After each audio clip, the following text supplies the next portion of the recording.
Hello students, my name is Jitendra Kumar. I am your biology teacher and I welcome you all to the Biogenus NEET Prep. In today's video, we're going to discuss about the locomotion and movement, and this is the next chapter in your human physiology, and this video will be very helpful for NEET UG preparation students as well as class 11 biology students as well as CUT UG exam students. So basically I'll give you the overview for the topics that will be covered in this video. So the first one is locomotion itself, and then we will move on to types of movements in humans, and then human muscular system. Then you have structure of striated muscles, and then structure of contractile protein, and the last topic of this video will be the mechanism of contraction of muscle. So without wasting any time, let's get started. So see, uh, locomotion and movement. So locomotion and movement क्या होता है, आप बताइए. Locomotion से आपको क्या पता चलता है? लोकोमोशन बेसिकली मूवमेंट थोड़ा सेम सेम से ही लग रहा है, ठीक है, पर इसमें थोड़ा डिफरेंस होता है. लोकोमोशन, हर लोकोमोशन क्या होता है, आप कह सकते हो कि हाँ भाई, लोकोमोशन एक जगह से दूसरी जगह अगर जा रहा है कोई ऑर्गेनिज्म या फिर कोई भी चीज़, तो हम उसको लोकोमोशन कहते हैं. जैसे कि आपने देखा होगा, अगर आप एक सेसाइल ऑर्गेनिजम्स होते हैं जो मतलब ज़मीन से चिपके रहते हैं, बिल्कुल जो सबस्ट्रेटम होता है उससे बिल्कुल अटैच रहते हैं, और अब मान लो उनके टेंटिकल्स अगर मूव कर रहे हैं, तो क्या वो लोकोमोट कर रहे हैं? नहीं कर रहे लोकोमोट, क्योंकि वो खुद एक जगह से दूसरी जगह नहीं जा रहे हैं. हो क्या रहा है कि वो एक ही जगह पे रह के उनकी जो ब्रांचेज हैं, जो भी टेंटिकल्स हैं, वो मूव कर रहे हैं. तो मूवमेंट तो है पर लोकोमोशन नहीं है. तो ये बहुत बड़ा एक डिफरेंस आता है, ठीक है. तो हम आगे कंटिन्यू करते हैं. देखिए, लोकोमोशन एंड मूवमेंट. तो लोकोमोशन इन्वॉल्व्स वॉलेंट्री मूवमेंट्स. तो पहली बात तो कैसे मूवमेंट होने चाहिए? वॉलेंट्री मूवमेंट्स होने चाहिए. मूवमेंट क्या होता है कि एक मतलब जैसी पोजीशन पहले थी वैसी पोजीशन नहीं है अब. अगर पोजीशन चेंज होती है तो वो एक तरह से मूवमेंट हम कह सकते हैं, ठीक है. तो और ये बात बहुत बहुत बोली जाती है कि all locomotions involve movement but not all movements qualify as locomotion. मतलब कहने का सिंपल वर्ड में क्या है कि सारे लोकोमोशन जो होते हैं वो मूवमेंट तो होते हैं, पर सारे मूवमेंट्स को हम लोकोमोशन नहीं कह सकते, ठीक है. All locomotions are movements but not all movements are locomotion. So basically this is a statement. अब ये स्टेटमेंट प्रूव किससे हो गई? आपने वो अभी एग्जांपल जो मैंने बताया आपको कि सेसाइल ऑर्गेनिजम्स जो होते हैं जो सबस्ट्रेटम से चिपके रहते हैं बिल्कुल, तो उनके टेंटिकल्स तो मूव करते हैं पर वो खुद मूव नहीं करते अपनी बॉडी को एक जगह से दूसरी जगह. तो वो मूवमेंट तो शो कर रहे हैं पर लोकोमोशन शो नहीं कर रहे हैं, ठीक है. तो यही बात है. और लोकोमोशन में खास बात ये होती है कि वॉलेंट्री मूवमेंट्स होते हैं. वॉलेंट्री मतलब जो हम अपनी इच्छा से करते हैं, जो हमने सोचा कि ऐसे मूव करना है तो वैसे ही हमारी बॉडी क्या करेगी, मूव करेगी या मसल मूव करेगी. So that leads to a change in location. और जिसकी वजह से क्या आता है, लोकेशन जो थी हमारे पहले वाली उससे चेंज हो जाती है हमारी लोकेशन. तो ये क्या कहलाता है? आपका लोकोमोशन कहलाता है. Voluntary movement that leads to change in location. While all the locomotion involves movement. सारे लोकोमोशंस में क्या होता है आपका, मूवमेंट होता है possible. And not all movements qualify as locomotion. पर आप हर मूवमेंट को ये नहीं कह सकते कि वो लोकोमोशन है, ठीक है. The two concepts are interconnected for instance. और ये दोनों कॉन्सेप्ट जो ये एक दूसरे से इंटरकनेक्टेड है. कैसे, आगे देखते हैं. तो इन पैरामीशियम, तो जो पैरामीशियम होता है, ठीक है, सिंगल सेल ऑर्गेनिज्म है ना, तो पैरामीशियम जो होता है उसमें सीलिया होते हैं. जैसे पैरामीशियम ये स्लीपर लाइक होते हैं, और इस पे क्या होते हैं आपके, इसके सरफेस पे क्या होते हैं, कई सारे ब्रिसल लाइक स्ट्रक्चर्स होते हैं, फाइन ब्रिसल लाइक स्ट्रक्चर्स. तो उनको क्या कहते हैं, हम सीलिया कहते हैं. तो सीलिया क्या करते हैं, वो फैसिलिटेट करते हैं both movement of food through the cytopharynx. Cytopharynx basically उसका एक तरह से आप माउथ मान सकते हैं, ठीक है. तो food through the cytopharynx and locomotion. तो जो उसमें सीलिया होते हैं वो किस काम में आता है? एक तो फूड का मूवमेंट कराने में काम आता है. कहाँ पे? थ्रू साइटोफेरिंग्स. मतलब फूड जो आसपास होगा उसको, जैसे ही वो अपने ब्रिसल लाइक सीलिया को मूव करेगा तो वो फूड जो है कहाँ पे ट्रैवल करेगा, उसके किस तरफ आ जाएगा, साइटोफेरिंग्स के पास आ जाएगा, मतलब माउथ के पास आ जाएगा बेसिकली. और दूसरी चीज में जो हेल्प करता है सीलिया, वो क्या है आपका, लोकोमोशन. लोकोमोशन में हेल्प करता है. तो ये सिंगल सेल ऑर्गेनिज्म में हो गया. अब हाइड्रा, हाइड्रा की बात करें तो हाइड्रा भाई क्या होता है, utilize tentacles for prey capture and locomotion. तो हाइड्रा जो होता है, जो कि एक सीलेंट्रेट है, तो बेसिकली वो टेंटिकल्स का यूज करता है, ठीक है, किसके लिए? अपने शिकार को पकड़ने के लिए, प्रे को कैप्चर करने के लिए और लोकोमोशन करने के लिए। तो याद रखना हाइड्रा भी लोकोमोट करता है, ठीक है।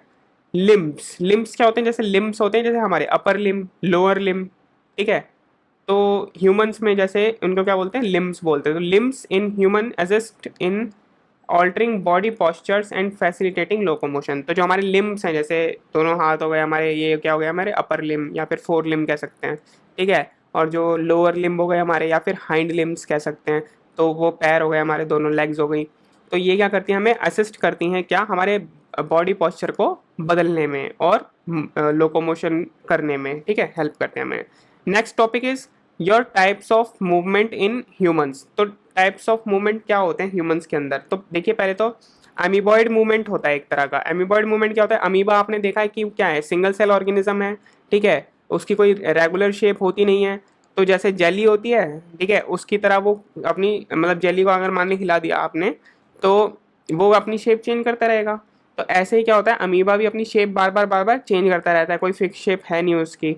और वो अपना जो फूड भी होता है कैसे एनगल्फ करता है, उसके चारों तरफ अपने फॉल्स फीट निकालता है, मतलब क्योंकि उस कहीं से भी बढ़ सकता है वो, ठीक है, कहीं से भी अपना साइज बढ़ा सकता है। तो वो ऐसे करके फॉल्स फीट निकालता है, उसके चारों तरफ ज्वाइन करता है और उसको अपने अंदर एनगल्फ कर लेता है फूड पार्टिकल को। तो इसको और क्या बन जाता है? वो एक तरीके से फूड वैक्यूल बन जाता है, ठीक है। तो बेसिकली अमीबॉइड मूवमेंट उसी को कहते हैं कि भैया कोई स्पेसिफिक शेप नहीं है, बस मूव कर रहा है वो ऐसे ही, ठीक है, जैसे जेली करती है वैसे ही मूव कर रहा है। तो अचीव्ड बाय सूडोपोडिया। अच्छा, जो मूवमेंट में हेल्प करता है वो कौन से स्ट्रक्चर करते हैं हेल्प? सूडोपोडिया। इनको फॉल्स फीट भी कहा जाता है। क्या कहा जाता है? फॉल्स फीट, ठीक है। तो अचीव्ड किससे होता है अमीबॉइड मूवमेंट? सूडोपोडिया से होता है। अच्छा, हमारी बॉडी में भी कुछ सेल्स होते हैं जो अमीबॉइड मूवमेंट शो करते हैं, जो फेगोसिटिक सेल्स होते हैं ज़्यादातर, जो कि हमने WBCs में पढ़ा था। मैक्रोफेज हो गए, हमारे ल्यूकोसाइट्स हो गए, ठीक है। तो ये क्या होते हैं? हमारे फेगोसिटिक सेल्स होते हैं, मतलब ये जो फॉरेन सब्सटेंस है उसको एनगल्फ करते जाते हैं, बैक्टीरिया, फंगस पार्टिकल, ये सारे हो गए, तो इनको एनगल्फ कर लेते हैं। तो बेसिकली ये कैसा मूवमेंट शो करते हैं? अमीबॉइड मूवमेंट ही शो करते हैं, ठीक है। Achieved by pseudopodia formed by streaming protoplasm. मतलब स्ट्रीमिंग प्रोटोप्लाज्म, जो अगर हमारा ये सेल है एक, तो इसके अंदर जो प्रोटोप्लाज्म है, ठीक है, ये क्या करता रहता है? एक डायरेक्शन में मूव करता रहता है, ठीक है। तो इसको क्या बोलते हैं? साइटोप्लाज्मिक स्ट्रीमिंग, ठीक है। तो साइटोप्लाज्मिक स्ट्रीमिंग या फिर स्ट्रीमिंग प्रोटोप्लाज्म जो होता है वो क्या करता है? सूडोपोडिया बनाने में हेल्प करता है। मान लीजिए एक तरफ ज़्यादा मूवमेंट हो गया किसी उसका, तो वहाँ से थोड़ा सा ऐसे करके शेप हो जाएगी। पहले पूरा स्फेरिकल था, ठीक है, यहाँ पे मूव कर रहा था ऐसे, पर अब क्योंकि यहाँ ज़्यादा मूव कर गया जो हमारा साइटोप्लाज्म है, तो यहाँ से शेप क्या हो गई? थोड़ी इंक्रीज हो गई। तो बेसिकली साइटोप्लाज्मिक स्ट्रीमिंग या स्ट्रीमिंग प्रोटोप्लाज्म जो होता है ये असिस्ट करता है सूडोपोडिया बनाने में। एज इन अमीबा, अमीबा में हम ये बहुत अच्छे से देखते हैं, हमने ये अपनी क्लासेस में भी पढ़ा है, 9th में भी पढ़ा है, शायद हमने 10th में भी पढ़ा है, ठीक है। तो साइटोस्केलेटल एलिमेंट्स भी प्रेजेंट होते हैं साइटोप्लाज्म के अंदर ही, जैसे कि माइक्रो फिलामेंट्स, जो हमें हेल्प करते हैं इसी प्रोसेस में, शेप को मेंटेन करने में, सूडोपोडिया की जो होती है। एग्जाम्पल क्या है जो अमीबॉइड मूवमेंट दिखाते हैं सेल्स? वो हैं मैक्रोफेजेस एंड ल्यूकोसाइट्स, ये WBCs हैं, ठीक है। Next is ciliary movement. Ciliary मतलब यहाँ पे पता ही चल रहा है भाई, सीलिया से मूवमेंट होगा, तो ड्रिवन बाय सीलिया, सीलिया की हेल्प से क्या होता है? मूवमेंट होता है। एग्जाम्पल्स इंक्लूड सिलियरी मूवमेंट्स इन ट्रैकिया। तो भैया ट्रैकिया जो होता है ना हमारा, तो ट्रैकिया में क्या होता है? जो हमारी लाइनिंग होती है, एपिथेलियल लाइनिंग होती है, उसके पास ऊपर क्या होते हैं? सीलिया वाले सेल्स होते हैं, ठीक है। ऐसे सेल्स होते हैं जिनके सरफेस पे क्या होता है? सीलिया प्रेजेंट होते हैं। वो सीलिया एक ही डायरेक्शन में क्या करते हैं? बीट करते हैं, ऐसे ऐसे करके मूव करते हैं। तो वो जो भी सब्सटेंस होगा ना, उसको एक ही डायरेक्शन में क्या करेंगे? मूव करवाएंगे। तो ये हमें देखने को मिलते हैं। सिलियरी मूवमेंट कहाँ देखने को मिलेगा? एक तो ट्रैकिया के अंदर हमारा, ठीक है, जो विंड पाइप है हमारा, टू एक्सपेल डस्ट पार्टिकल्स, ताकि जो डस्ट पार्टिकल्स या फॉरेन सब्सटेंसेस चले जाते हैं हमारे एयर के साथ, तो उसको बाहर एक्सपेल किया जा सके, क्योंकि इनकी डायरेक्शन जो है बीट करने की वो एक ही डायरेक्शन होती है, ठीक है।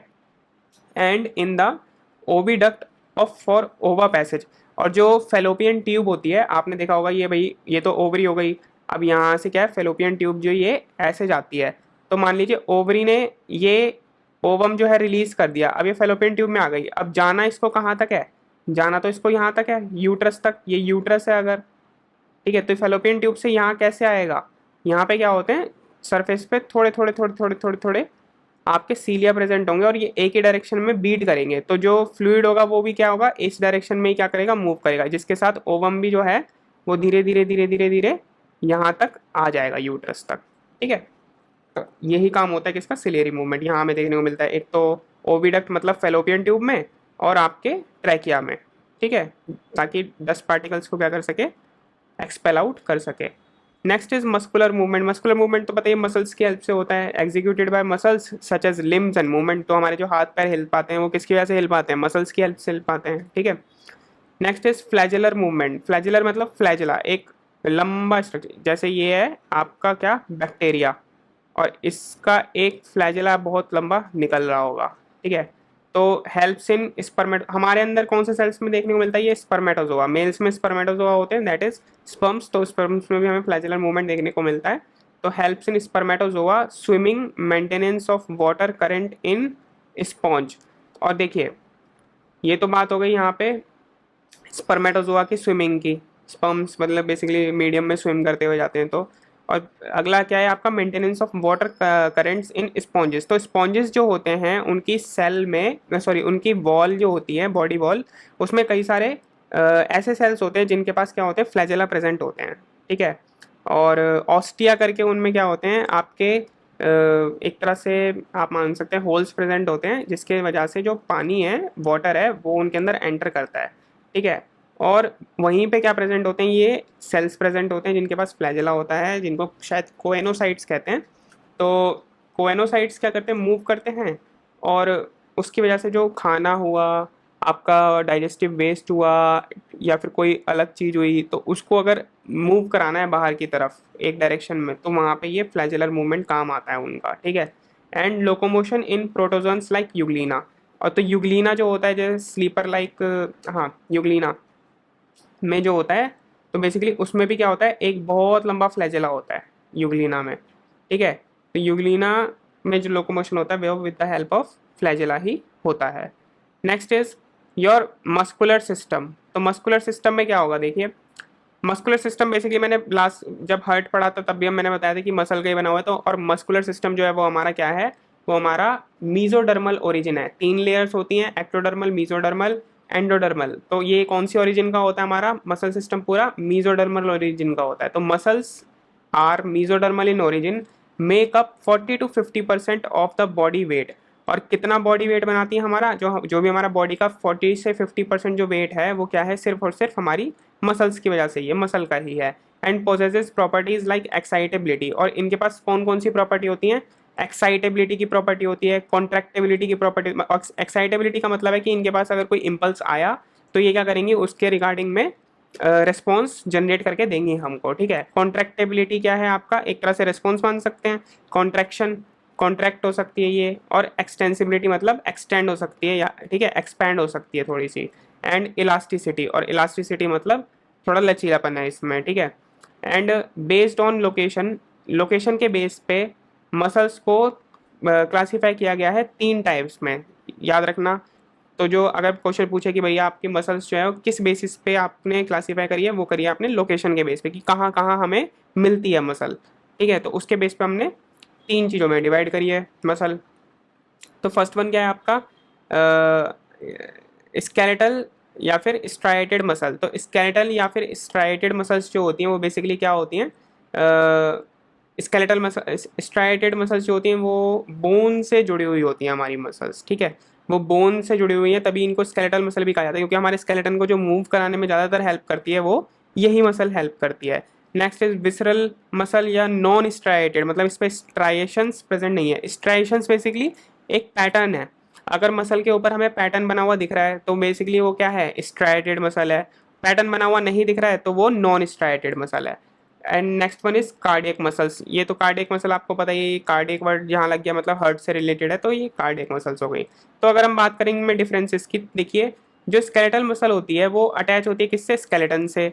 जो विसरल मसल होती है, ये विसरल वर्ड जो होता है वो इंटरनल ऑर्गन्स के लिए ज़्यादा लगता है, और जो विसरल मसल है वो क्या है आपकी इंटरनल ऑर्गन्स ही बनाती है ज़्यादातर। तो इंटरनल ऑर्गन्स भी जो क्या क्या है, मसल्स ही तो बने हुए हैं। कौन सी मसल से?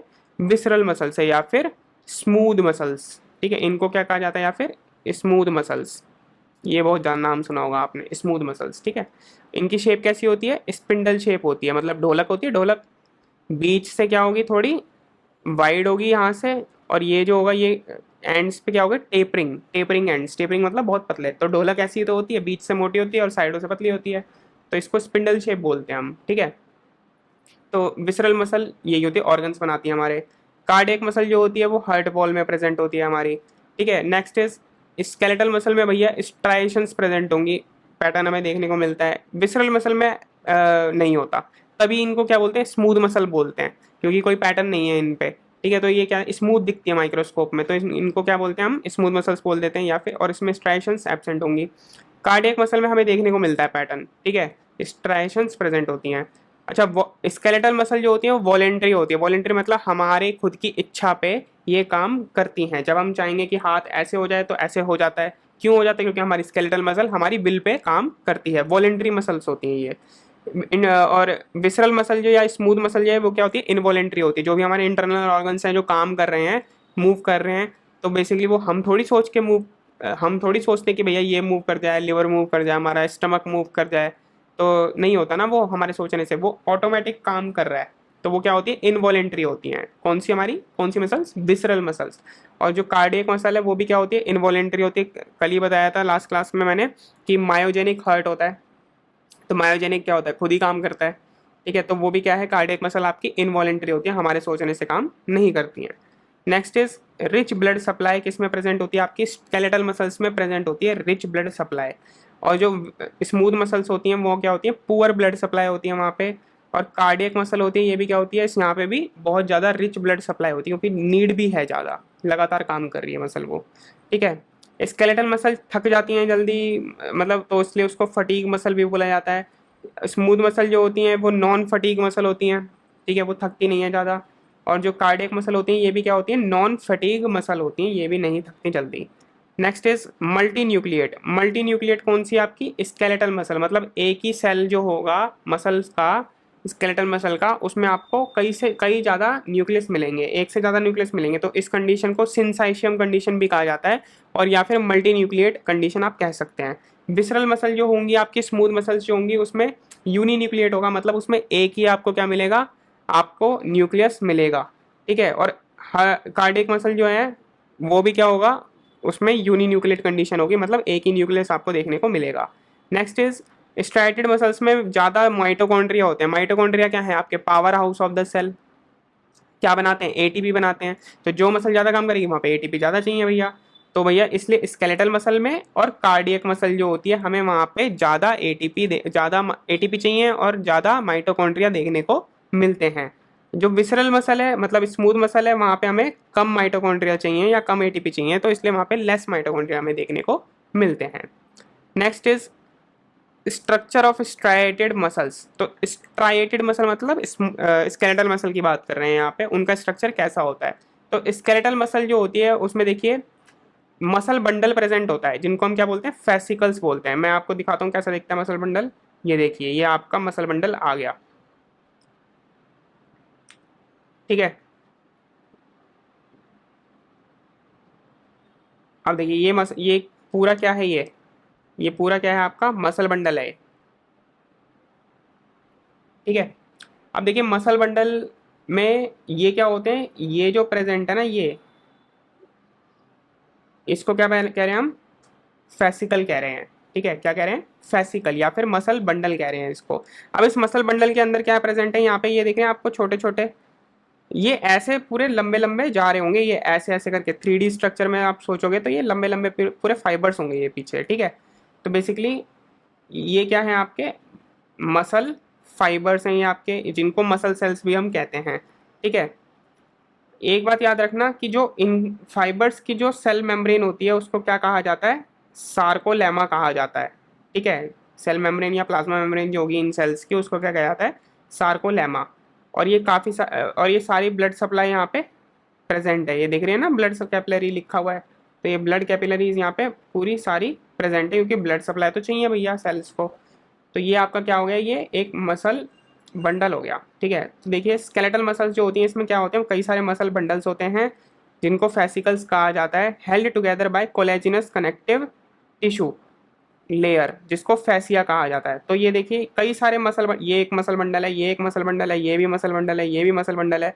ये सारी एक ही किसके अंदर है, कोलेजिनस शीथ के अंदर है। जो ये दिख रही है ये लेयर ऊपर वाली, ये क्या है आपकी, कोलेजिनस, कोलेजन की बनी हुई है, कोलेजिनस फाइब्रस टिश्यू की शीथ जो बोला गया है यहाँ पे, कोलेजिनस कनेक्टिव टिश्यू लेयर, जिसको फैसिया कहा जाता है। तो ये वही थी।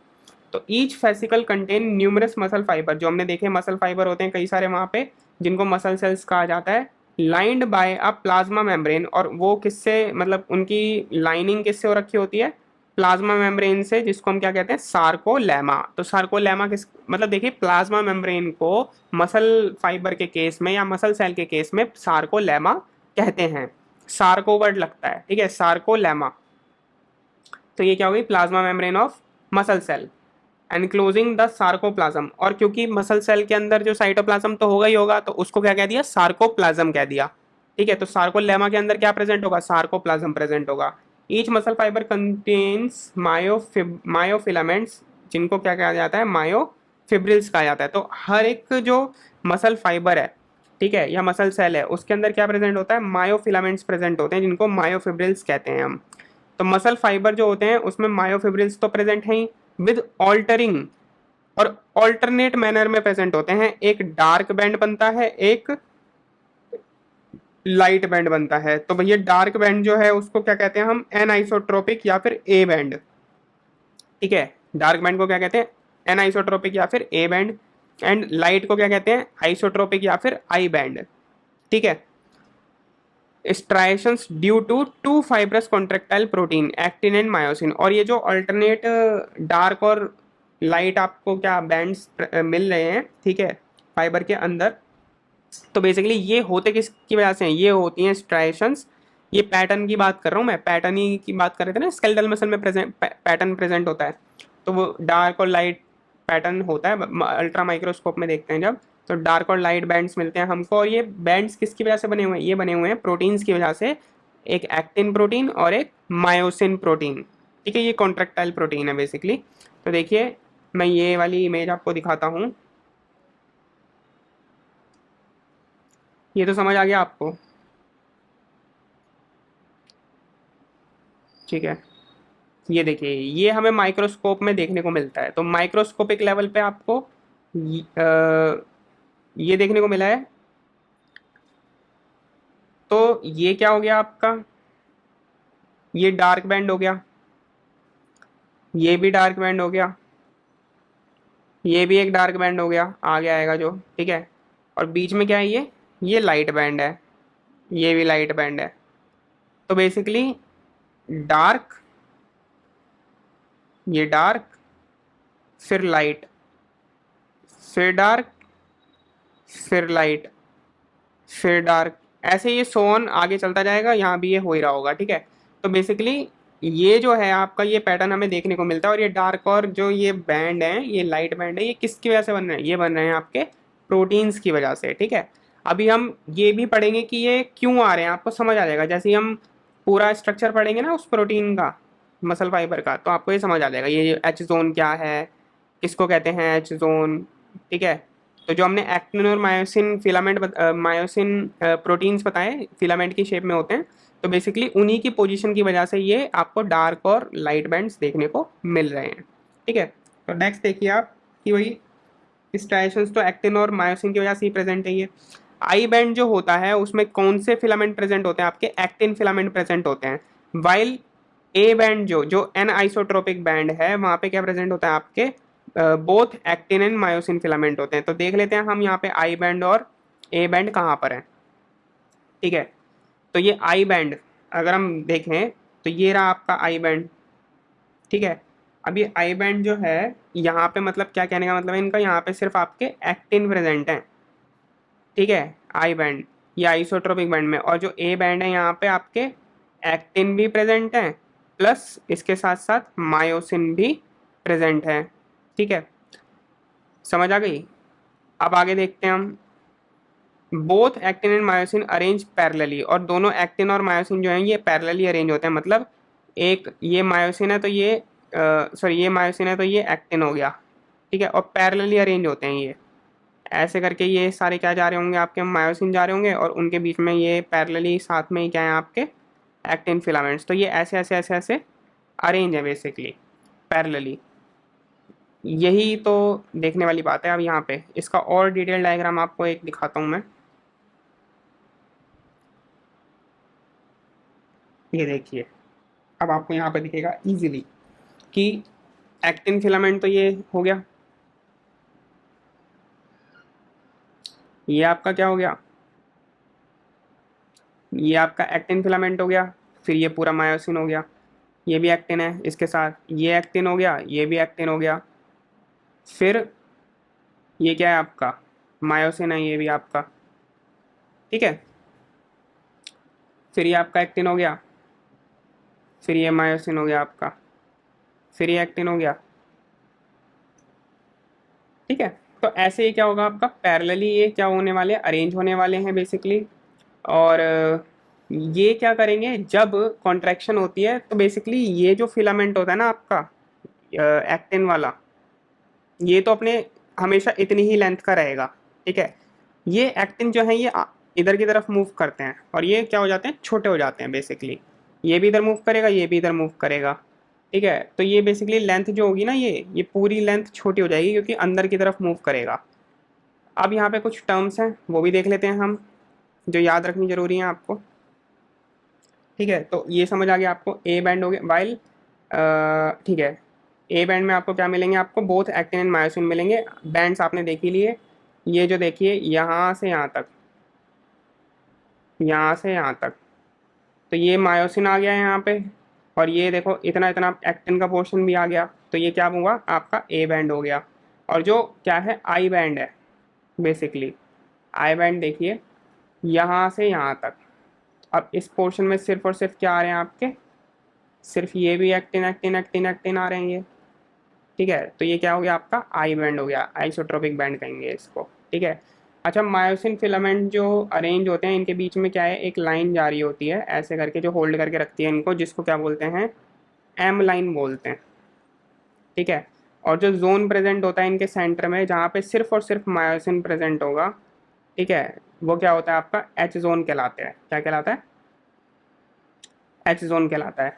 नेक्स्ट इज दो, ठीक है, आगे देखते हैं हम। तो ये एच जोन की भी बात कर लेंगे अभी हम। तो ए बैंड जो होता है उसमें बहुत दोनों एक्टिन मायोसिन प्रेजेंट है, अरेंज पैरेलली, पैरेलली अरेंज होंगे। The A band has lighter middle region H band. तो ए बैंड जो होता है उसमें लाइट मिडल रीजन होता है। तो ए बैंड देखिए कहाँ पर है,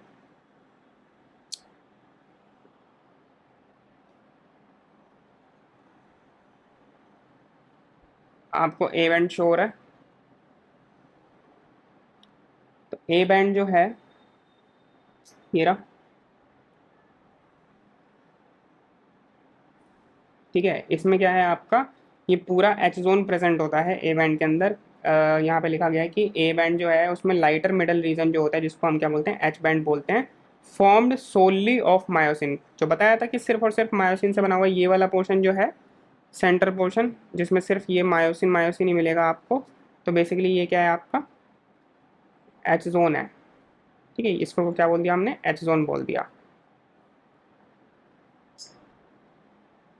with a thin dark line, अब ये थिन डार्क लाइन है बीच में जिसको एम लाइन बोल दिया, running through its centre of H zone. तो मैंने बताया था आपको कि जो ये सेंटर में लाइन जारी होगी ये, ठीक है, सेंटर में, इस लाइन को क्या बोलेंगे हम, एम लाइन बोलेंगे, जिसकी वजह से ये अपनी पोजीशन पे रुके हुए हैं बेसिकली, ठीक है। नेक्स्ट इज आई बैंड की बात करें तो ये बाइसेक्ट किया जाता है by a dense dark band. एक बहुत ही डेंस शेप में हमें क्या दिखेगा, डार्क बैंड दिखेगा एक, जिसको क्या बोलते हैं हम, जेड लाइन, ठीक है। आई बैंड जो होता है बाइसेक्ट होता है, ये आई बैंड है हमारा, यहाँ से यहाँ तक, यहाँ से यहाँ तक आई बैंड है हमारा, और बीच में बिल्कुल भी इसके बीचों बीच में क्या हो रहा है, एक डेंस बैंड होगा जो क्या कर रहा होगा आपको, डेंस लाइन होगी जो इसको दो इक्वल पार्ट्स में क्या कर रही होगी, डिवाइड कर रही होगी। अब इस लाइन को हम क्या कहते हैं, जेड लाइन कहते हैं। ठीक है, इस लाइन को ही क्या कहते हैं हम, इसको क्या कहते हैं हम, जेड लाइन कहते हैं। ठीक है, जेड लाइन कहते हैं। अब जो रीजन आएगा इसके बीच में, the region between the two Z lines, इसको क्या कहते हैं हम, सार्कोमियर कहा जाता है। मतलब कि एक जेड लाइन ये हो गई, एक जेड लाइन ये हो गई, तो जितना भी पोर्शन आया इस दो जेड लाइन के बीच में, इस पूरे को क्या कह दिया हमने, सार्कोमियर कह दिया हमने। ठीक है, समझ आ गया।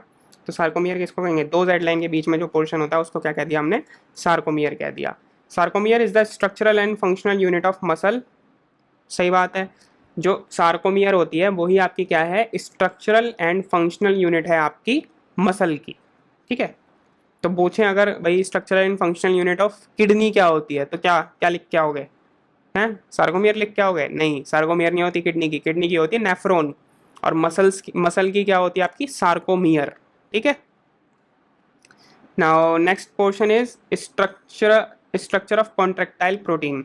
तो कॉन्ट्रेक्टाइल प्रोटीन जो होता है वो क्या होता है भाई, इसका स्ट्रक्चर कैसा होता है? तो कॉन्ट्रेक्टाइल प्रोटीन तो आपके दो ही हैं, एक तो एक्टिन है और एक मायोसिन है। तो एक्टिन फिलामेंट की देख लेते हैं भाई कैसा होता है। तो एक्टिन फिलामेंट जो होता है, पहले दिखा देता हूँ कैसा दिखता है। ठीक है, तो ये देखिए, ये आपका क्या है, एक्टिन फिलामेंट है।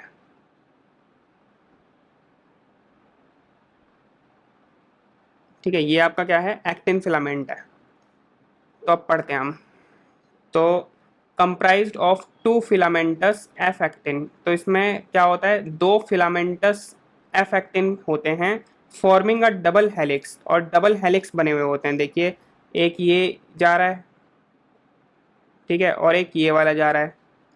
तो बेसिकली ये क्या है आपके, ये एफ एक्टिन है, और किससे बने हुए हैं ये, ये बने किससे होते हैं, ये ग्लोबुलर एक्टिन से बने हुए होते हैं। डबल हेलिक्स फॉर्म में होंगे, दो एफ एक्टिन जा रहे होंगे डबल हेलिक्स मैनर में। F actin is a polymer of monomeric globular actin. तो एफ एक्टिन जो होता है वो किससे बना हुआ होता है, मोनोमर यूनिट जो होती है वो क्या होती है, कई सारी मोनोमर यूनिट्स होती है ग्लोबुलर प्रोटीन की, और वो आपस में जुड़ी हुई होती है। तो यहाँ पे दिख रहा है ना हमको, ये जो दिख रहे हैं आपके, ये स्फीयर्स दिख रहे हैं, ये बेसिकली क्या है, ये ग्लोबुलर प्रोटीन है। इनको क्या बोलेंगे हम, जी एक्टिन बोलेंगे। ठीक है, यही क्या है, जी एक्टिन्स प्रेजेंट है आपके। तो जी एक्टिन से बना हुआ होता है एफ एक्टिन। अब and contains two other proteins, tropomyosin and troponin. ठीक है, और इसके ऊपर ही क्या होता है, आपको क्या देखने को मिल जाएगा, एक तो ट्रोपोमायोसिन प्रोटीन भी आपको इसमें देखने को मिल जाएगा, जो ट्रोपोमायोसिन इसके साथ ही जा रहा होता है ऐसे ऐसे करके। ठीक है, और उस ट्रोपोमायोसिन के ऊपर ही, ठीक है, ऐसे थ्री थ्री ग्लोबुलर प्रोटीन जैसा क्या होता है, ट्रोपोनिन प्रेजेंट होता है। ठीक है, तो क्या किस किस से बना हुआ है भैया आपका एक्टिन फिलामेंट, दो तो क्या है आपके एफ एक्टिन है, एक ट्रोपोमायोसिन फिलामेंट होगा, और उसके ऊपर क्या प्रेजेंट होगा, रेगुलर इंटरवल पे ट्रोपोनिन प्रेजेंट होगा। ठीक है, और एफ एक्टिन बना किससे है, वो बना है ग्लोबुलर एक्टिन से, याद रखना ये बात आप। ठीक है, अब आगे देखते हैं हम। तो भाई होता क्या है, जो ट्रोपोमायोसिन प्रेजेंट होता है फिलामेंट, ट्रोपोमायोसिन फिलामेंट होता है, ठीक है, वो रन करता है पूरा साथ साथ किसके, along the groups of F actin helix. तो एफ एक्टिन का जो हेलिक्स बना था उसके साथ जो एक दरार जारी होगी या ग्रुप जारी होगी, उसके अंदर ही क्या होता है आपका, ट्रोपोमायोसिन फिलामेंट भी जा रहा होता है उसी के साथ साथ। एंड ट्रोपोनिन, और ट्रोपोनिन उसमें प्रेजेंट होता है विद थ्री सब यूनिट। और ट्रोपोनिन मैंने तो दिखाया आपको कैसे उस यूनिट होती है, उसकी तीन सब यूनिट्स होती हैं। Is present at the regular intervals on tropomyosin, और ये रेगुलर इंटरवल पे प्रेजेंट होता है किसके अंदर, किसके ऊपर, ट्रोपोमायोसिन के ऊपर। इन द रेस्टिंग स्टेट, जब क्या होता है, रेस्टिंग स्टेट होती है, तो एक सब यूनिट जो होती है किसकी, ट्रोपोनिन की, एक सब यूनिट जो होगी ट्रोपोनिन की, वो किसको कवर करके रखती है, मास्क करके रखती है किसको, मायोसिन बाइंडिंग साइट को। उस साइट को कवर करके रखती है जहाँ पे मायोसिन फिलामेंट जो है आके बाइंड करेगा आपका। ठीक है, binding sites of mask the myosin binding sites on the actin filament. अब देखिए, एक्टिन का पार्ट है ना, ट्रोपोनिन जो है वो बेसिकली पूरे एज अ होल देखा जाए तो एक्टिन फिलामेंट का ही पार्ट है, ट्रोपोमायोसिन के ऊपर प्रेजेंट है। और कौन से फिलामेंट का पार्ट है ये एक्टिन फिलामेंट का पार्ट है। तो एक्टिन फिलामेंट के ऊपर किसको आके बाइंड करना होता है, मायोसिन को आके बाइंड करना होता है, और वो बाइंड जहां पे करता है तो वो एक एक्टिव साइट होती है जहां पे आके बाइंड करता है। उस एक्टिव साइट को किसने मास्क करके रखा हुआ है, कवर करके रखा हुआ है? आपका ट्रोपोनिन ने ट्रोपोनिन ने क्या करा हुआ है, मास्क करके रखा हुआ है बेसिकली। अब नेक्स्ट इज मायोसिन फिलामेंट की बात करें तो मायोसिन फिलामेंट जो होता है बेसिकली, तो ये दूसरा फिलामेंट है आपका, ठीक है। तो ये भी क्या होता है, ये पॉलीमर होता है। अच्छा, मायोसिन फिलामेंट भी आपको दिखा देता हूँ कैसा होता है देखने में। ये सारे एनसीईआरटी के डायग्राम्स हैं आपके। ये मायोसिन फिलामेंट है आपका, ठीक है। तो देखिए, ये मायोसिन फिलामेंट है, ठीक है। तो मायोसिन फिलामेंट जो होता है ये पॉलीमर होता है कई सारी मोनोमरिक प्रोटीन्स का। ये मतलब मोनोमर मतलब जो सिंगल यूनिट है उसको कई सारी मिल जाती हैं तो वो पॉलीमर बन जाता है, ठीक है। तो मोनोमरिक प्रोटीन्स का ही बना हुआ होता है क्या, मायोसिन फिलामेंट्स, जिसको क्या कहते हैं, मेरोमायोसिन कहते हैं। क्या कहते हैं इनकी मोनोमर यूनिट्स को? मेरोमायोसिन्स, ठीक है, मेरोमायोसिन्स। और हर मेरोमायोसिन जो होता है उसके दो पार्ट होते हैं। हमें क्या देखने को मिलता है, दो पार्ट देखने को मिलते हैं हर मेरोमायोसिन के। एक होता है हैवी मेरोमायोसिन, या HMM कह सकते हो, या फिर क्रॉस आर्म कह सकते हो, ठीक है। और एक होता है क्या, लाइट मेरोमायोसिन, या LMM, ठीक है। अब यहाँ पे देखिए, तो ये जो आपको दिख रहा है ये टेल वाला पार्ट, ये क्या है, ये लाइट मेरोमायोसिन से बना हुआ होता है, इसको इसलिए LMM कहते हैं। और ये जो क्रॉस आर्म दिख रही है आपको थोड़ी एंगल पे निकली हुई, इसको क्या कहते हैं, क्रॉस आर्म। और ये किससे बनी हुई होती है, हैवी मेरोमायोसिन से बनी हुई होती है। इस क्रॉस आर्म के ऊपर ही क्या होती हैं, एक्टिव साइट प्रेजेंट होती हैं, किसके, बाइंड होने के लिए। किसके साथ? एक तो होती है बाइंड ये एक्टिन फिलामेंट के साथ, उसकी होंगी। तो जो ऊपर वाली साइड्स हैं ये क्या है, ये एक्टिन एक्टिन बाइंडिंग साइट है, मतलब ये एक्टिन फिलामेंट के साथ बाइंड होंगी जाके, ठीक है। और जो दूसरी एक्टिव साइट्स प्रेजेंट हैं, ये वाली और ये वाली नीचे वाली, ये होती है ATP बाइंडिंग साइट। मतलब ये इन पे क्या होकर बाइंड करेगा, इन पे क्या बाइंड होगा आकर, ATP आकर बाइंड करेगी, वो इनको एनर्जी प्रोवाइड करेगी, क्योंकि ATP तो खर्च होती है ना भैया, ठीक है। देखिए यहाँ पे लिखा गया है कि कंप्राइजिंग अ ग्लोबुलर हेड। तो जो हैवी मेरोमायोसिन होता है या क्रॉस आर्म होती है हमारी, उसमें क्या होता है, ग्लोबुलर हेड होता है और एक शॉर्ट आर्म होती है उसमें, और इट प्रोजेक्ट्स आउटवर्ड। ये बाहर की तरफ क्या हो रखी होती है, प्रोजेक्ट हो रही होती है, जो हमें देखने को मिल रहा है, ये दिख रहा है ना आपको, ये क्या है, शॉर्ट आर्म जो क्रॉस आर्म कह लो आप, ठीक है। और ये प्रोजेक्ट हो रही है क्या, बाहर की तरफ, ठीक है। अब ये बाहर की तरफ है, तो अगर हम देखें क्या हैवी मेरोमाइसिन किससे बना हुआ होता है, एक तो ग्लोबुलर हेड होगा उसका, और थोड़ी सी शॉर्ट आर्म होगी इसकी। तो ये ग्लोबुलर हेड हो गया आपका इतना पार्ट। अगर मैं थोड़ा इसको इरेज करूं और आपको बिल्कुल सही सही दिखाऊं, तो ये देखिए, ये जो है ये ग्लोबुलर हेड हो गया, और ये जो इतना पोर्शन है ये क्या कहलाया इसका, शॉर्ट आर्म। क्या कहलाया, शॉर्ट आर्म। और ये क्या है आपका, ग्लोबुलर हेड, ठीक है। नेक्स्ट इज लाइट मेरोमायोसिन या LMM फॉर्मिंग द टेल। इससे क्या बनी हुई होती है, टेल पोर्शन जो होता है वो बना हुआ होता है, ठीक है। The globular head act as an active site. तो ग्लोबुलर हेड जो होता है, अगर हम हैवी मेरोमाइसिन की बात कर रहे हैं, तो जो ग्लोबुलर हेड होता है वो क्या करता है, actin acts as an active ATPase enzyme. तो जो ग्लोबुलर हेड है वो एक्टिव ATPase एंजाइम की तरह एक्ट करता है with binding sites for ATP। जिसके पास बाइंडिंग साइट है क्या, ATP से बाइंड होने की एक्टिव साइट्स प्रेजेंट है। एक्टिव साइट वो जगह होती है जहां से कोई भी चीज आके बाइंड करती है, ठीक है। तो ATP अगर बाइंड करेगी आकर, तो ATP के लिए बाइंडिंग साइट होनी चाहिए ना, तो वो प्रेजेंट होती है किस पे, ग्लोबुलर हेड के ऊपर। और साथ ही साथ इसके पास एक और एक्टिव साइट होती है बाइंड होने के लिए, किसके साथ, एक्टिन के साथ। तो एक्टिव साइट किसके लिए होगी प्रेजेंट, एक्टिन के लिए प्रेजेंट होगी इसके पास, ग्लोबुलर हेड के पास आपके, मेरोमायोसिन के, ठीक है, heavy meromyosin. Next is your mechanism of muscle contraction. तो मसल कॉन्ट्रैक्शन की बात करें अगर मैकेनिज्म की, तो according to the sliding filament theory. तो स्लाइडिंग फिलामेंट थ्योरी क्या कहती है, अच्छा ये जो थ्योरी है इसके लिए शायद कोई रिप्रेजेंटेशन है हमारे पास, हाँ ये रहा आपका, ये देखो। तो ये क्या है आपकी स्लाइडिंग फिलामेंट थ्योरी है एक तरह से। तो स्लाइडिंग फिलामेंट थ्योरी क्या कहती है भैया, आपका जो यहाँ पे क्या है, ये मायोसिन है, ये आपका एक्टिन है। तो यहाँ पे पहले एटीपी आके बाइंड करेगा, इसके पास एटीपी आया, बाइंड किया, ठीक है। और उससे पहले क्या होगा, आपका जो मायोसिन एक्टिन फिलामेंट है ना, उसके ऊपर जो ट्रोपोनिन प्रेजेंट है, जिसने कवर करके रखा हुआ है मायोसिन बाइंडिंग साइट को, तो पहले तो वो हटेगा वहां से, उसको हटाना जरूरी है, क्योंकि वहीं पे आके क्या करेगा, आपका मायोसिन फिलामेंट आके बाइंड करेगा। तो उसके लिए क्या होता है, जैसे ही आप देखते हैं मोटर प्लेट के पास, अब न्यूरोमस्कुलर जंक्शन की कहानी आएगी, देखते हैं। तो according to sliding filament theory, muscle muscle fibre contraction occurs through the sliding of actin over myosin. तो मतलब जो स्लाइडिंग होती है किसकी, आपकी एक्टिन जो फिलामेंट्स होते हैं वो स्लाइड करते हैं किसके ऊपर, मायोसिन फिलामेंट के ऊपर, जब कॉन्ट्रैक्शन होती है बेसिकली, ठीक है। तो इसको स्लाइडिंग फिलामेंट थ्योरी बोला गया है। इस प्रोसेस के दौरान होता क्या है, मान लो कि इम्पल्स आया, मतलब इलेक्ट्रिकल सिग्नल आया कहाँ से, सेंट्रल नर्वस सिस्टम से। जैसे ही वो रीच करेगा कहाँ पे, न्यूरोमस्कुलर जंक्शन। न्यूरोमस्कुलर जंक्शन मतलब जहाँ पे न्यूरॉन और मसल के बीच में क्या है, कनेक्शन है। तो मोटर एंड प्लेट भी बोला जाता है इसको, वाया अ मोटर न्यूरॉन। और लेके कौन आता है सिग्नल को, ऑब्वियसली मोटर न्यूरॉन लेके आता है।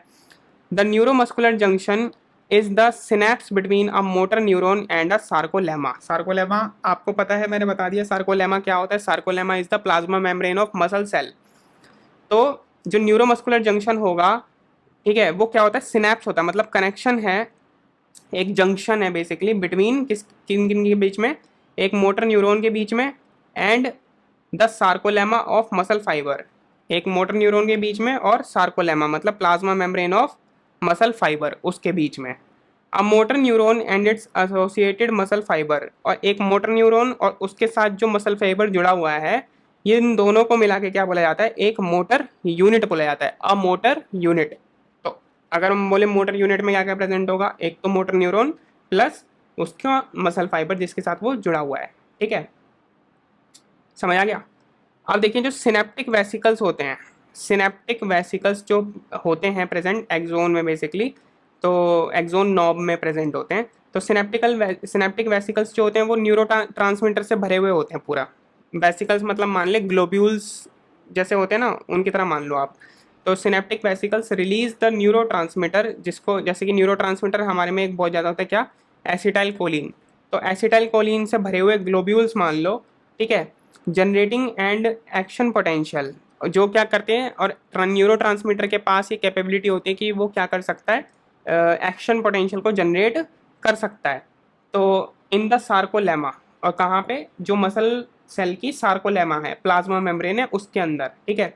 तो which spreads through the muscle fibre, और वो जो एक्शन पोटेंशियल मतलब इलेक्ट्रिकल सिग्नल होगा वो पूरे मसल फाइबर के अंदर फैल जाएगा फिर, ठीक है। And causes the release of calcium ion, जिसकी वजह से, अब देखो ये कैल्शियम आयन क्यों निकले, क्योंकि भाई सिग्नल आया, कौन सा सिग्नल आया, इलेक्ट्रिकल सिग्नल आया। कौन लेके आया, आपका न्यूरॉन लेके आया, मोटर न्यूरॉन।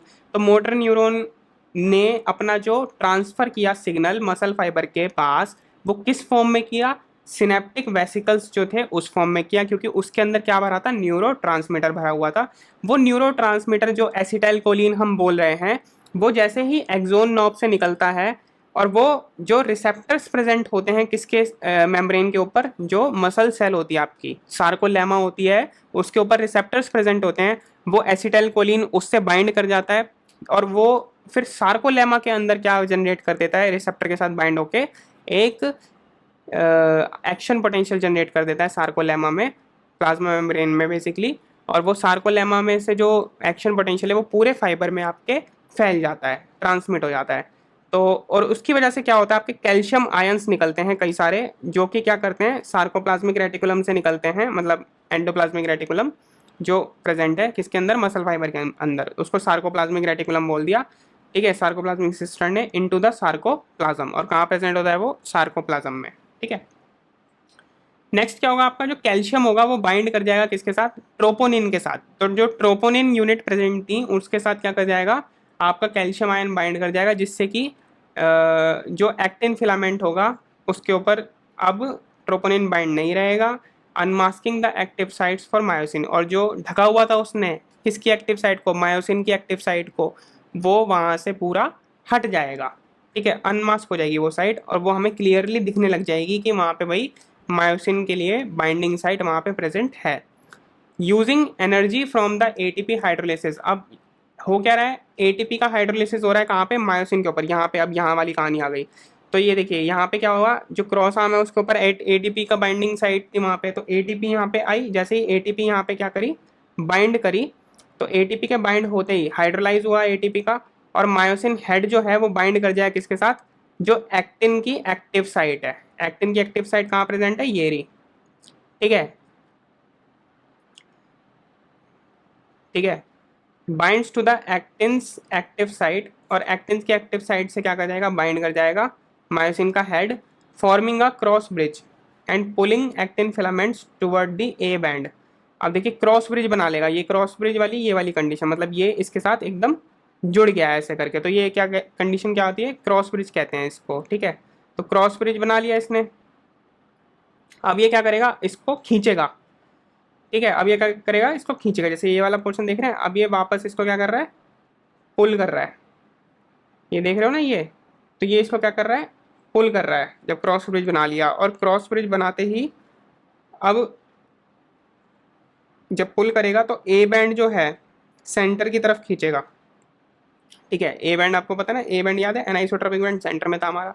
तो बेसिकली वहाँ उसको क्या करेगा, खींचेगा, और खींचेगा तो साइडों से क्या होगा, वो छोटा हो जाएगा।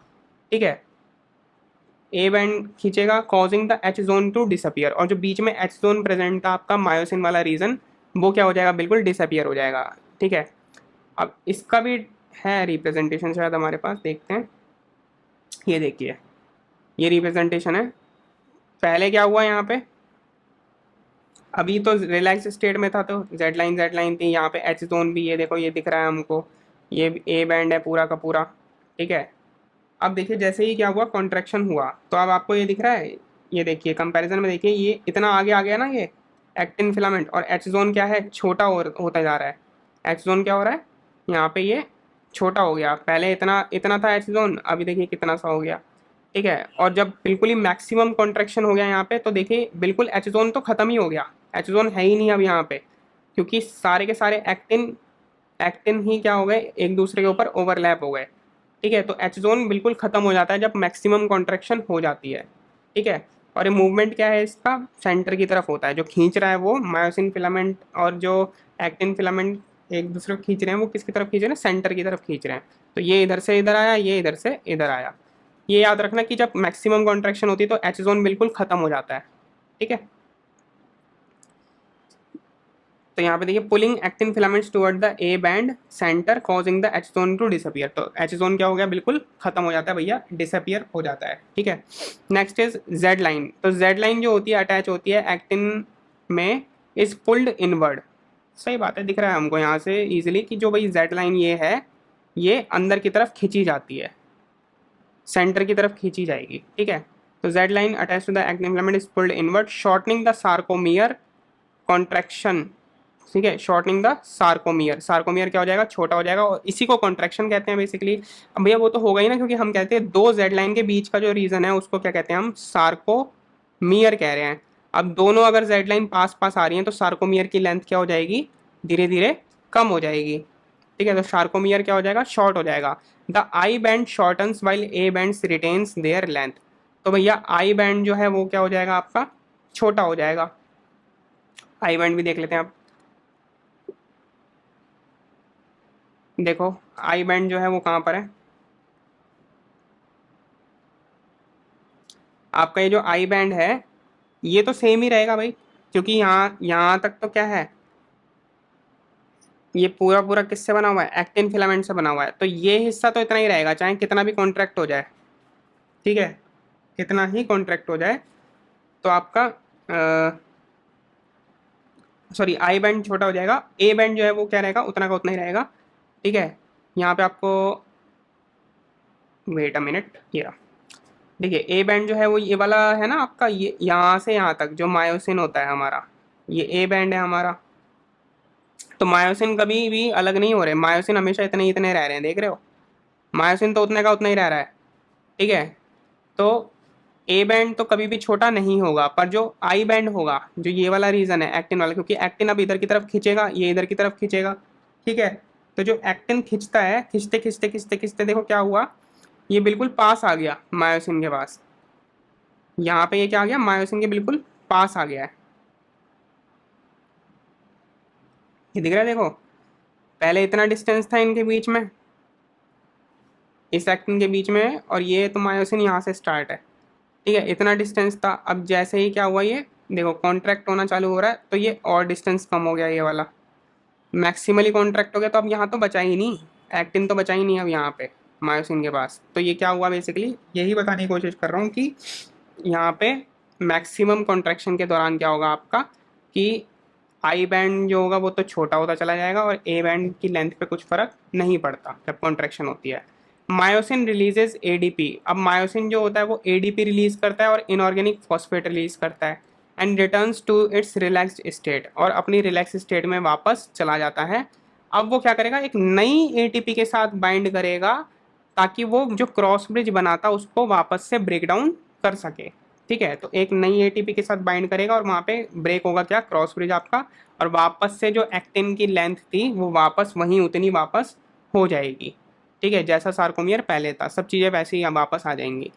तो ATP is hydrolysed by the myosin head, और मायोसिन हेड एटीपी को हाइड्रोलाइज करेगा, रिपीट करेगा इस प्रोसेस को, the process for the further sliding, और ये दोबारा से साइकिल फर्दर स्टार्ट हो जाएगी। एक और एटीपी आके बाइंड करेगा, मतलब सिग्नल आएगा, कैल्शियम से ट्रोपोनिन बाइंड करेगा, और फिर वापस से मास्किंग साइट से हट जाएगा ट्रोपोनिन, फिर वहाँ पे मायोसिन के पास एटीपी आएगा और वो बाइंड करेगा वहाँ से मायोसिन बाइंडिंग साइट पे, ठीक है, वहाँ पे क्रॉस ब्रिज बनाएगा मायोसिन, वापस बाइंड करके फिर दोबारा उसको स्लाइड करवाएगा, ठीक है, और फिर एटीपी एडीपी निकलेगा, फिर एटीपी बाइंड होगा दोबारा मायोसिन से, और फिर क्रॉस ब्रिज टूटेगा, ठीक है।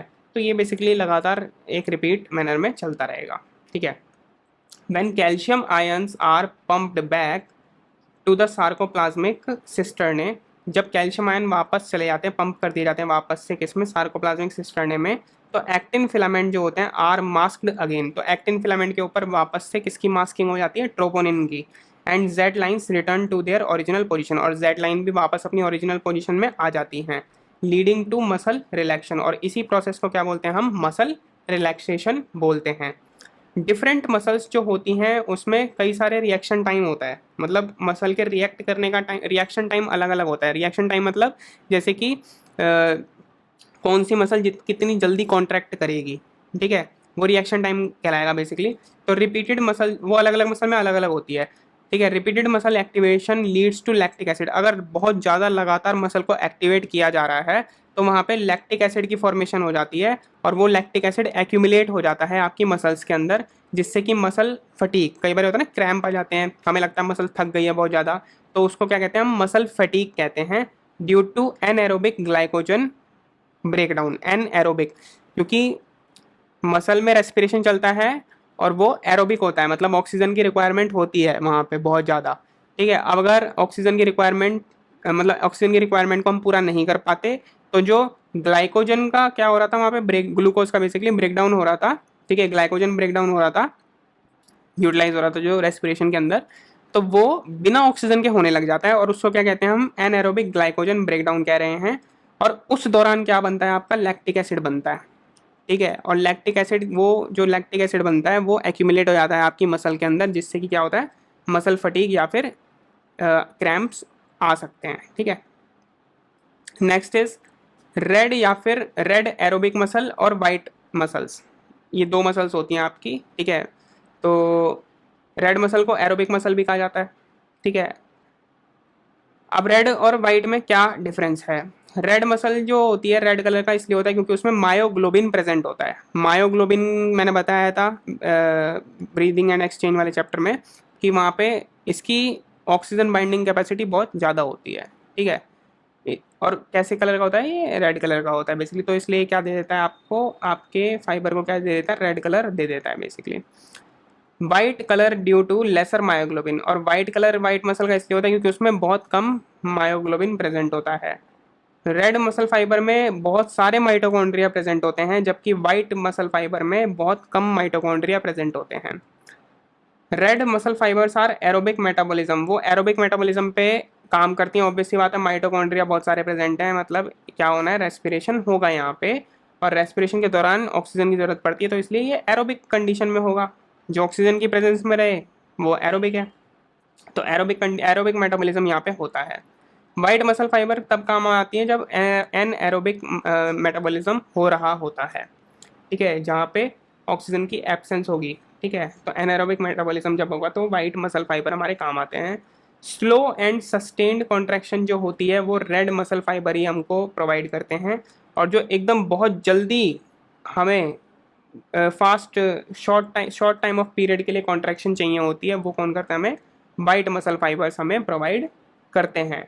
तो जो स्प्रिंटिंग होती है ना, आपकी स्प्रिंटिंग मतलब 100 मीटर स्प्रिंट होती है, तो उसमें ज़्यादा फोकस ये किया जाता है कि भैया आपके वाइट मसल फाइबर्स को ज़्यादा एक्टिव किया जाए, तो ट्रेनिंग वहाँ पे उस तरीके से की जाती है।